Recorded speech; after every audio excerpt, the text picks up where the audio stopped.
Good morning.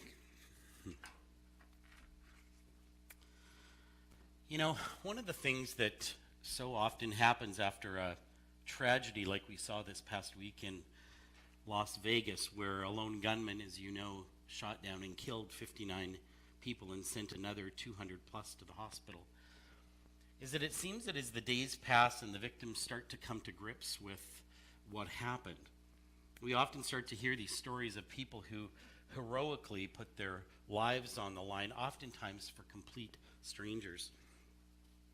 I heard this week of a 53-year-old Philadelphian financial planner who threw himself on top of a younger couple who had ducked down to protect themselves from the bullets. And this week he was asked why he did it, and he said, because I'm 53 and they're in their 20s, and I'm so thankful to God for the life that he's already given me, that I'd rather them have the opportunity to live longer than myself. You know, today we're looking at someone who in Hebrews 11 is defined as a hero, but at first glance you might just struggle with that definition, because Samson was far from selfless and would never have done what this financial planner from Philadelphia did. In fact, Samson was selfish, always looking out for number one, and he was like that for most of his life. And this hero of faith could easily have been called the original man of steel because of his incredible strength. But, you know, in many ways, he certainly wasn't someone whose life you would want to pattern yours after. You know, so often when we remember the story of Samson, maybe you're like this, but we remember the Sunday school lessons, right, that we were taught when we were young. We remember that strange guy that God told, don't ever cut your hair. And that's what, you know, guys, that's what we told our folks, you know, justification. I don't want to get my hair cut. Worked for Samson. But, you know, we also know that God had told him this, and he was granted this supernatural strength as long as he didn't cut his hair. For some of us, that might even have been the good old days in Sunday school where they still used flannel graft. Remember that? Remember that fun little thing that they used? Well, understand that that story that you heard way back when in Sunday school was the G-rated version of the story. The story that you heard was likely the version that would have been created if Disney had ever decided to do a remake of that true story. But in reality, the true story of Samson, as it's told in the Old Testament book of Judges, is far from that. If it were ever to be made into a movie, it would likely come with a disturbing violence warning and an extreme language warning, and absolutely a cruelty to animals warning, as well as many other warnings, because that is who Samson was. And yet, with all that said, there's something about this character that God said was worthy of us emulating. And we're told in Hebrews 11, verse 34, referring to Samson's life, this is what is written. By faith out of weakness, he was made strong. And that's such a true statement about his life. He is a hero, but his journey into that status is filled with mistake after mistake after mistake. And yet God had a very specific plan for his life. Well, this morning what I want us to do is to take a look at his whole story, right from the beginning to the end, from his birth to his death, from his promising future to what turned into a disgraceful demise. And his entire life is encompassed in just 4 chapters of the Old Testament book of Judges. And these chapters introduce us to this incredibly complex character. And as we're also going to find out, at this particular time in history, he was the one provided as the sole source of Israel's hope and deliverance from the people that were oppressing them at that time.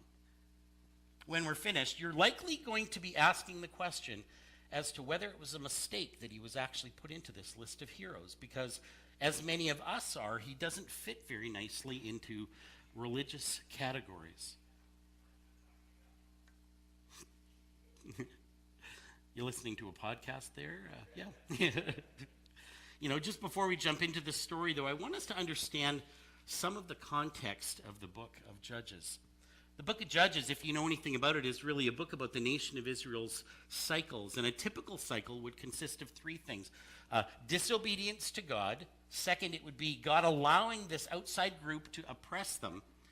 And thirdly, deliverance from the oppressors. In the book of Judges, this cycle repeats itself actually 7 different times. Can you believe that? 7 different times that cycle repeats itself in this one book alone.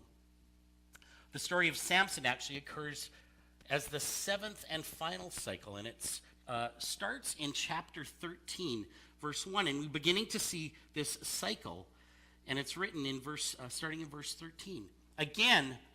Chapter 13 of Judges, starting at verse 1, and it says, "Again, the Israelites did evil in the eyes of the Lord, so the Lord delivered them into the hands of the Philistines for 40 years. Now, if you know anything about the Philistines, they were this wicked group of people that came out of Egypt.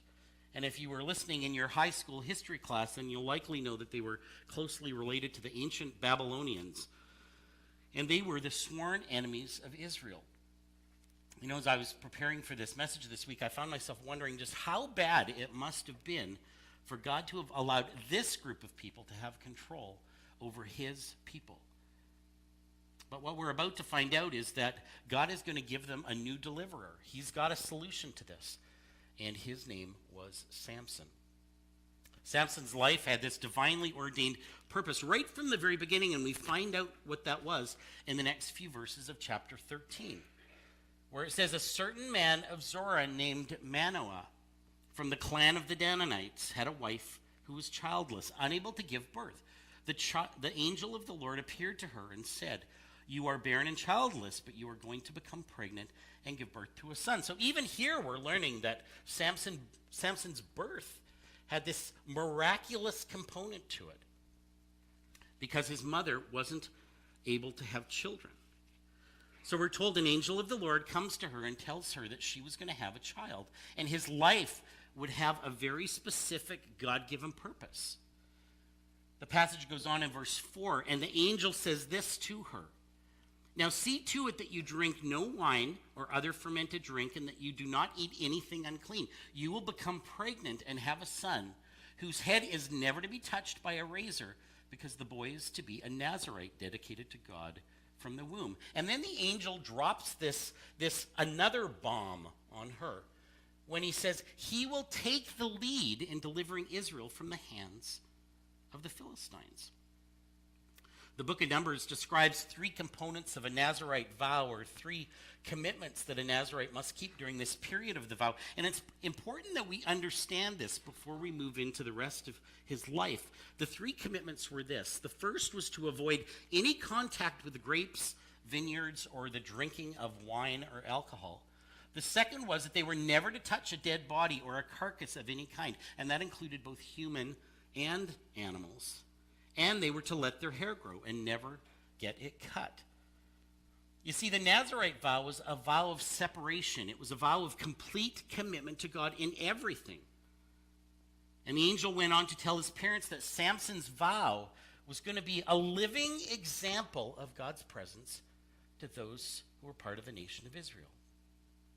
So Samson's mission in life was to be this instrument of God's deliverance, and his sole purpose was to deliver the nation of Israel from the Philistines. He knew that from day one. His parents knew that from day one.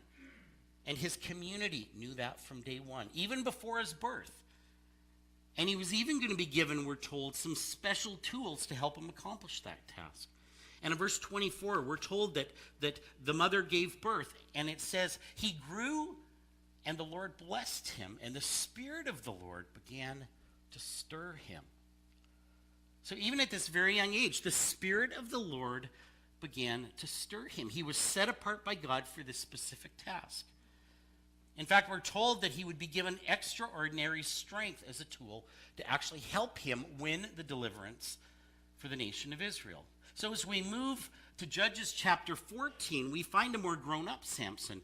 But this deliverer seems to be making more mistakes than anything else. In fact, in chapter 14 alone, we begin to see him making all kinds of mistakes.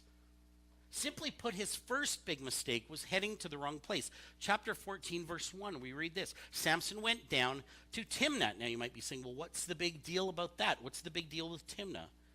But the writer really, even in that very short phrase, is telling us 2 things about Samson. Firstly, Timnah was in the Philistine territory, and it was about 4 miles from Samson's village. It was a place where the Israelites were actually forbidden by the law to go, and yet Samson was going there. But the other thing the verse tells us is something about the decline in Samson's walk with God, because keep in mind, this is his very first public act. He's leaving the land of Israel for the land of the Philistines because he thinks the grass is greener on the other side. Which leads us to his second big mistake, and that's that he was looking for the wrong thing. Notice the rest of verse 1. It says, Samson went down to Timnah and saw there a young Philistine woman. And we all know where this is going, don't we? I mean, when he returned, he said to his father and mother, I have seen a Philistine woman in Timnah. Now get her for me as my wife. That's what he said to his parents when he got back. I mean, think about how entitled that sounds. And he knows that this puts his parents in a tough spot because they know that it was strictly forbidden by God for them to even associate with the Philistines. And yet here he is, the great deliverer of the nation of Israel that God has provided, wanting to do more than just party with the Philistines, but he wants to marry one of them. So Samson was looking in the wrong place for the wrong thing and for all the wrong reasons. The third mistake he makes is that he rejects his parents' godly counsel. His parents emphatically try and talk him out of this mistake, and they say in verse 3, isn't there an acceptable woman among your relatives or among all the people? Must you go to the uncircumcised Philistines to find a wife? But Samson again says to his father, get her for me. She's the right one for me. His parents try and warn him, but Samson doesn't want anything to do with it. In fact, by blowing off their advice, Samson is actually rejecting the law, but the mistakes just seem to continue. The fourth mistake he makes is that he violates his Nazirite commitment. As the story is told, while Samson is traveling with his parents, apparently making some wedding arrangements along the way, he goes into this vineyard, which, if you remember, was forbidden by his vow, right? Forbidden by his Nazirite vow. And there he encounters a young lion. I don't know if you heard the story a couple of years ago about the man from Pakistan that was on an African safari, I think it was in Kenya, and had a terrifying encounter with the lion. Did you hear about that? As he was out taking some pictures, he noticed that there was a lion about 30 feet away from him, and he started to run back to the tour jeep. And as he was running back, he took this picture. This picture. I mean, can you imagine how terrifying that would be? But Samson, when he had this encounter with the lion, wasn't afraid at all. In fact, we're told that this is what happens in verse 6. The Spirit of the Lord came powerfully upon him, and he tore the lion apart with his bare hands, as he might have torn a young goat. But he told neither his father nor his mother what he had done. So we're told that this superhuman strength that he had was actually the Spirit of God coming over him, likely giving him what he needed to protect himself in that moment. And he literally tears the lion apart with his bare hands. It's kind of interesting that we're also told that he told neither his father nor his mother what he had done. I mean, what do you make of that? He didn't want to tell his mom or dad about that. I mean, you would think that a son would be proud to tell his father something like that, don't you think? Well, he doesn't tell them because, first of all, he was in a vineyard, which was against his sworn vow. But secondly, because killing the lion meant that touching the dead corpse. And yet that was another violation of his Nazirite vow. If that's not bad enough, he does the same thing again in verse 9. And this time Samson is traveling alone, and he stops by that same vineyard. And we're told, starting in verse 8, sometime later he went back to marry her, obviously the Philistine woman. And so we can assume that it was very close to the time of the wedding. And he was walking through the same vineyard. He turned aside, the passage says, to look at the lion's carcass, the one that he had killed. And in it he saw a swarm of bees and some honey. He scooped out the honey with his hand and ate it as he went along. When he rejoined his parents, he gave them some, and they ate it too. But he did not tell them that he had taken the honey from the lion's carcass. So hear this. He finds that bees have built this huge honeycomb into the dried out carcass of the lion that he had killed. And he scoops some of it out and eats it as he walks along, once again coming into contact with a dead body, which was against his vow. He breaks his vow again in verse 10 when we're told that Samson had a feast, as was customary to the Philistines. He had this feast with his bridegrooms in keeping with the Philistine traditions. This was like a bachelor party, and we really don't capture it in the Hebrew word that's used to describe it here. But this was a drinking bash. People were getting drunk. It was a huge party. And yet again, he violates his Nazirite vow, right, by getting drunk. At this point, the only one of his vows that he hasn't broken was what? He, up to this point, hasn't cut his hair yet. Well, the fifth mistake that he made was that he started to believe that he was invincible. He thought that he was Superman and that he had no kryptonite. We pick up the story in verse 11 on day 1 of the 7-day wedding feast, and Samson's partying with his 30 Philistine groomsmen. And he offers them a riddle, and he says, if you can figure this out by the end of the week, I'm going to take you out and I'm going to buy you all some new clothes. And I'm sure this started off as a friendly battle of wits, but the riddle involved the honey that Samson took from the lion's carcass. The riddle, which happens to be, I mean, if any of you were able to read Hebrew, this riddle is actually a beautiful piece of Hebrew poetry. But it went like this, translated into English. It says, out of the eater something to eat, out of the strong something sweet. And for 3 days, his groomsmen tried to figure out what this meant. And apparently, these must have been some great clothes that he promised them, because they were very anxious, working very hard to figure out the riddle.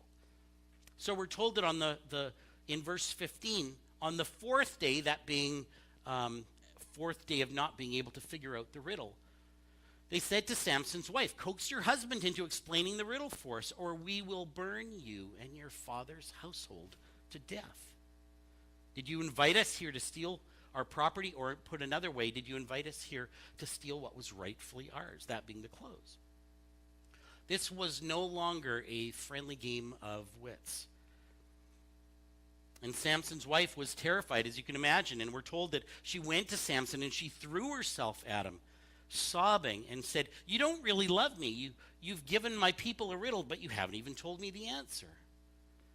He replied, so why should I explain it to you? And she cried the whole 7 days of the feast. So on the 7th day, he finally told her, because she continued to press him. She in turn explained the riddle to the people. So he eventually reveals the answer to the riddle to her on the 7th day, and in turn, she tells the groomsmen, end of the joke, right? Well, not even close. Samson's 6th mistake was that he couldn't control his anger.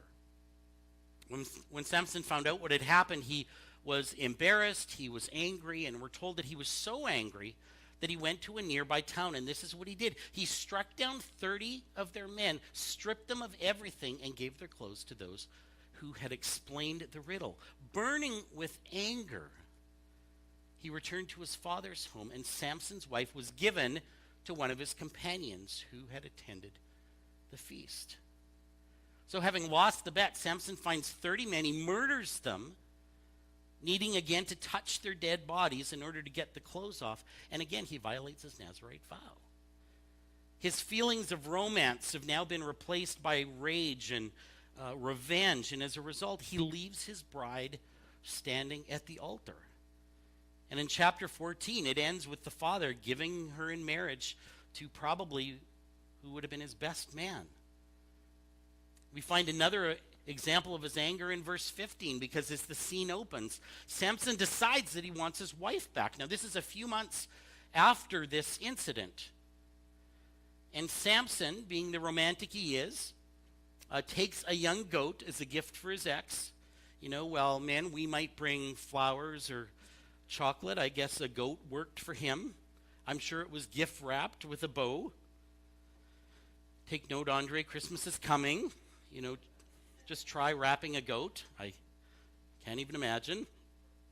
But we're told that later on, at the time of the wheat harvest, Samson took a young goat and went to visit his wife, or his ex-wife. He said, I'm going to my wife's room, but her father would not let him go in. I was so sure you hated her, he said, I gave her to your companion. Isn't her younger sister more attractive anyways? Take her instead. And Samson, again burning with anger, says this in verse 3. This time I have a right to get even with the Philistines. I will really harm them. So we're told that Samson goes out, catches 300 foxes. I have tried so hard to visualize what this must have been like. But we're told that he goes out, catches 300 foxes, ties them tail to tail in pairs. Now that's likely harder than it sounds, right, men? And you probably shouldn't try that at home. Maybe there's a youth event in there somewhere. I don't know. But once he had the tails all tied together, we're told that he fastened torches to them and let them loose in the fields of the Philistines. And the foxes are scared. They start to run frantically. So verse 5 says that they burned up all the shocks, and that's referring to the wheat that had already been cut in the standing grain, the vineyards and the olive groves. So understand this about the Philistines. They really only had three ways of making money, and it was cash crops. And it was wheat, and it was olives, and it was grapes. And so here Samson single-handedly destroyed the economic base of that entire area by doing this. Oh, but it gets even better than that, because he's not finished. And there were consequences to this, because in verse 6 we read that when the Philistines asked, who did this? They were told, Samson, the Timonite's son-in-law, because his wife was given to his companion. So the Philistines went up and burned her and her father to death. Samson said to them, since you've acted like this, I swear that I won't stop until I get my revenge on you. He attacked them viciously and slaughtered many of them. And then he went down and stayed in a cave in the rock of Edom. Now keep this in mind, that all of this was happening on Palestine land. We're told that they sent this huge contingency to go and arrest Samson in this cave, which happened to be part of the area that the Israelites were staying in. So that was Israelite land that they had to go on. So in verse 10, the people of Judah asked, why have you come to fight us? They were saying this to the Palestinians. Why have you come to fight us? We have come to take Samson prisoner, they answered, to do to him as he did to us. Then 3,000 men from Judah went down to the cave in the rock of Edom and said to Samson, don't you realize that the Philistines are rulers over us? What have you done to us? Keeping in mind, they knew he was their promised deliverer. And they're saying, what have you done? All they knew is that God had given him special strength to fulfill the purpose of delivering them from the Philistines who were oppressing them. What they're really saying is, Samson, what are you doing? What are you thinking? And he answered them. This is what he said. He answered, I merely did to them what they did to me. They said to him, we've come to tie you up and to hand you over to the Philistines. And Samson said, just swear to me that you won't kill me yourselves. Agreed, they answered. So this agreement was struck between the Philistines and Samson. And they bind him with these two new ropes, we're told, and they start to lead him away. And they hand him over to the Philistines. But after they hand him over to the Philistines, we're told that the ropes on his arms became like charred flax. And the bindings dropped from his hands. Finding a fresh jawbone of a donkey, he grabbed it and struck down about 1,000 men with it. You remember what Samson's purpose was? Why he had this miraculous birth, what he was created to do way back in verse 5? He said he will take the lead in delivering Israel from the hands of the Philistines. Is this what God was talking about? Killing about 1,000 of them with a donkey's jawbone? If Samson's story were to have ended here, would it be a story of triumph? We're told that in the beginning of chapter 16, the story continues. One day Samson went to Gaza, where he saw a prostitute. He went in to spend the night with her. His seventh mistake was that he couldn't control his lusts. Those lusts had had such a strong hold on him that they controlled him. And his old demons were alive and well and waiting once again to bring about this man's demise. Verse 2, the people of Gaza were told, Samson is here. So they surrounded the place and lay in wait for him all night at the gate. They made no move until night, saying, at dawn we will kill him. And one night it all came crashing down. Call it a midlife crisis, call it whatever you want. But Samson had never really dealt with his old problems. And here they were coming to the surface again. The Philistines hated him, and there was no way that he could just arrive in the city and not be noticed. They likely had a contract on him, likely had a bounty on him. And now here he is in their capital city, and he was again where he shouldn't be, and he was again with somebody he shouldn't be with. His eighth mistake was that he was arrogant. We're told that Samson got up in the middle of the night, somehow snuck out of the house, and on his way out, verse 3 tells us that he actually ripped the doors of the city gate off and put them on his shoulders and carried them to the top of the hill that faces Hebron. Scholars tell us these doors likely would have weighed about 700 pounds. So by carrying these doors of the city gate, Samson was really doing it to humiliate the Philistines, because Gaza, the capital city, was surrounded by this very thick wall, and the gate was the only way that people could get into the city. So the gate symbolized the safety and the security of the city. And for Samson to take the city gate and put it on his shoulders and carry it away was his way of saying, see, you can't do anything to me. You can't catch me. I'm untouchable. He was arrogant. He carried the doors, put them on the top of the hill which faces Hebron, in the land of Judah, by the way. That was where the Israelites were, and he put them up as a way of saying, I am untouchable. He's now feeling arrogant. He's feeling invincible. And in verse 4 we read, sometime later he fell in love again with a woman in the valley of Sorek whose name was Delilah. His ninth mistake was again a total lack of discernment. Here we are again, getting involved with another wrong relationship and giving into sexual temptation, right? This was the third woman that he had gotten in trouble with, and all three times it was a Philistine woman. His 10th mistake was believing that he could play with this temptation. And the Palestine rulers who knew about Samson's fatal flaw, they came up with this brilliant plan. The Philistine governors each offered Delilah 1,100 shekels of silver if she could lure him into showing them the secret of his strength. In those days, an average person actually earned about 10 shekels of silver a year. So Delilah was really about to become a multimillionaire. In fact, by today's currency, this offer would have been worth between $14 and $15 million for her. And it's interesting. The name Delilah actually means weakness. You know, Delilah agrees to trick Samson into revealing the secret of his strength. And Samson kind of toys with her 3 times. But each time he gets closer and closer to telling her the truth. The first time he told her that if they bound him with fresh bowstrings, that he would be helpless and he'd lose all of his strength.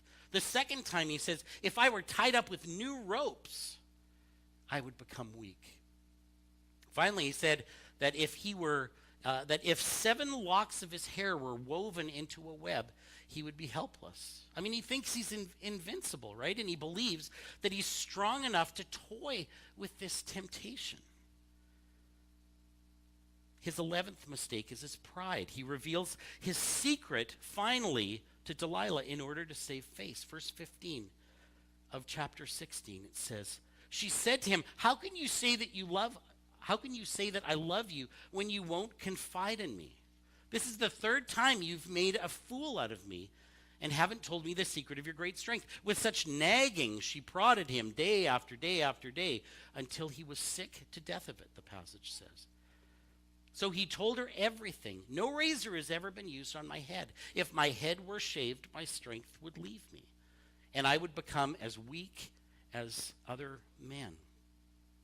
She had what she wanted, right? And she was about to become a very, very wealthy woman. After Samson told her everything, the rulers of the Philistines came with the silver shekels in their hands. She puts him to sleep on her lap, we're told, and he doesn't have a clue what's about to happen. And you know, of all the mistakes that he made, this final one, number 12, is likely the most painful. Because Samson didn't realize what he had done until it was too late. As soon as he's sound asleep, she calls in a man to hack off his hair. And verse 19 says it plainly, his strength left him. So verse 20, then she, that being Delilah, called Samson, the Philistines are upon you. He woke up from his sleep and thought, I'll go out as before and I'll shake myself free. But he did not know that the Lord had left him. You know, that last phrase in verse 20, I think, is one of the saddest statements in the whole Old Testament. But he didn't know that the Lord had left him. He was so far gone that he didn't even realize that the Spirit of the Lord had left him. And I think too many Christians drift away from God and they don't even realize what they've done until it's too late. They don't appreciate what they had until it's gone. And remember that sin will always take you further than you want to go. There's no other way to put this, because what happens next, I mean, it is ugly. The Philistines have been waiting 20 years to get their revenge on this guy, 20 years of humiliation, and finally, they have him where they want him. And we're told in verse 21 that then the Philistines seized him. They gouged out his eyes and took him down to Gaza, binding him with bronze shackles. They set him to grinding grain in the prison. So first they mutilate him, they gouge out his eyes, they deport him, they take him down to Gaza, they incarcerate him. He was bound in these bronze shackles. And finally, they do to him what he had been doing to them, and that's they humiliate him. They set him to grinding in the prison, which was actually the work of animals. But you know, thankfully, the story doesn't end there, because Samson, this hero of the faith, this great deliverer of the nation of Israel, is finally about to emerge.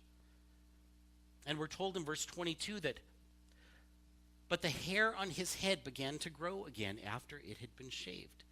And you know, it was in what the Philistines thought was their moment of triumph, that Samson's purpose and his destiny and the mission that he was created for began to take shape. We're told that the Philistines were praising their gods for giving them this great victory. They were thanking their gods for delivering Samson into their hands. And as they were thanking their gods for protecting them from Samson, it was at that moment that God was going to fulfill Samson's ultimate purpose. We're told that they were having this great celebration in the temple. Starting at verse 25, well, they were in high spirits. They shouted, "Bring out Samson to entertain us." So they called Samson out of the prison, and he performed for them. We really don't know what that means, but he performed for them. When they stood him among the pillars, Samson said to the servant who held his hand, "Put me where I can feel the pillars that support the temple, so that I may lean against them." Now the temple was crowded with men and women, it says. All the rulers of the Philistines were there, and on the roof were about 3,000 men and women watching Samson perform. And it was then that Samson did something that showed just how much being in prison for that short period of time had changed him. There's a beautiful prayer recorded in this passage, because he humbly comes before the Lord. And this is what he says. He says, "Sovereign Lord, remember me. Please, God, strengthen me just one more time." Then Samson reached towards the two central pillars on which the temple stood, bracing himself against them, his right hand on the one, his left hand on the other. And Samson said, "Let me die with the Philistines." Then he pushed with all his might, and down came the temple on the rulers and all the people in it. Thus he killed many more when he died than when he lived. I want you to take a look at this list. This is a list of the 12 mistakes that he made. Tell me, does this sound like a hero to you? I find it so interesting. The interesting thing about this story, and you might be sitting there thinking this as well, that Samson never really did fulfill his destiny or his purpose, did he? He never really did lead in the delivering Israel from the hands of the Philistines, right? Well, actually, what a lot of us don't realize is actually his actions did do that day. God in his sovereignty used Samson to fulfill his purpose. And Samson's death on that day, remember, along with the 3,000 plus people who were in that temple, most of them being the government officials, the military officials, and the religious leaders of that day. And as history tells us, this event impeded the action of the Philistines to the point where they never recovered from this. And there's a very interesting passage in 1 Samuel chapter 7 that I would encourage you to read, because that event marked the end of the Philistines. And it was what Samson did on that day by killing so many of the leaders that led to their eventual demise in the book of 1 Samuel. So tell me, is Samson a hero of the faith, do you think? Is he someone whose faith and example that we should emulate? Do you know what the moral of this story is? It really has less to do with Samson and everything to do with God. Because this passage is a living lesson in the grace of God, of how a man can be beaten and blinded and humiliated by his own repeated stupidity. He can reach the bottom, and yet he can turn around and discover that God was waiting for him all the time. In the end, all he did was turn around and find God there. So is he a hero worth emulating? Yeah, maybe he is, because in that defining moment of his life, he chose to say yes to God and fulfilled the purpose for which he was created. Even though he wasted so much of his life and spent so much of his years away from God, the God that miraculously called him into existence, and when it was all said and done, that God used him to accomplish the purpose that he was set out for. And you know, perhaps the greatest lesson from this story is that God would rather forgive you than judge you. And maybe you've shared in some of Samson's mistakes, or maybe you've made a number of your own. But I want you to hear this from this story this morning, that he wants to forgive you and help you get back on track so that you can fulfill the purpose for which God created you. And that is a wonderful, a beautiful lesson for all of us. Let's pray. God, thank you for this powerful story. And as we think of how we would typically define what a hero is, really, Samson wouldn't fit that. But Lord, I thank you that in that defining moment, after spending his life wasting it, Father, that you were still able to take him and take his obedience and to fulfill the greater purpose that you had. Father, maybe there are people here this morning, maybe they can relate to Samson. Maybe they know that they have so much potential and that there are opportunities that you've put in front of them that they've said no to. Maybe it's a matter of just counting all the mistakes that they've made, Lord. I thank you that the beautiful moral of this story, the beautiful thing that we can take from it, is that we are never so far away from you that you cannot find us. I thank you for that beautiful truth. Thank you, Lord. In your name we pray. Amen.